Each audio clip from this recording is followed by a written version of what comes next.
Sir ಇದು ಯಾವ ಊರು? ಮಾಣಿಕ್ನಳ್ಳಿ. ಯಾವ ಡಿಸ್ಟಿಕ್ ಬರುತ್ತೆ? Pandavapura taluk, Mandya district. Okay sir, ಇಲ್ಲೊಂದು ಪಾಯಿಂಟ್ ಕೊಟ್ಟಿದ್ದೀನಿ ನಿಮಗೆ.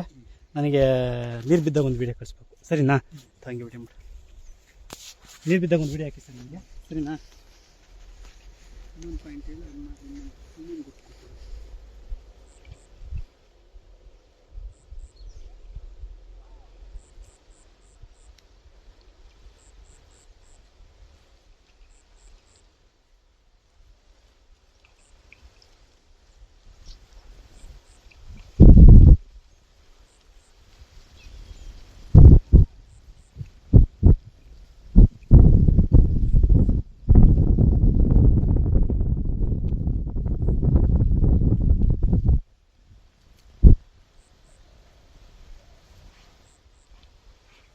ತುಮಕೂರು ಡಿಸ್ಟಿಕ್ಕರಾ? ತುಮಕೂರು ಸರ್. ಊರು ಗೂಳೂರು ಕೇಳಿದ್ರಾ? ಗೂಳೂರು. ಯಾವ ತಾಲೂಕು ಬರುತ್ತೆ? ಗೂಳೂರು ಗಣೇಶ್ ಅಂತ ಕೇಳಿದ್ರೆ sir, famous sir. Gulur Ganesha famous.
ಹ್ಞೂ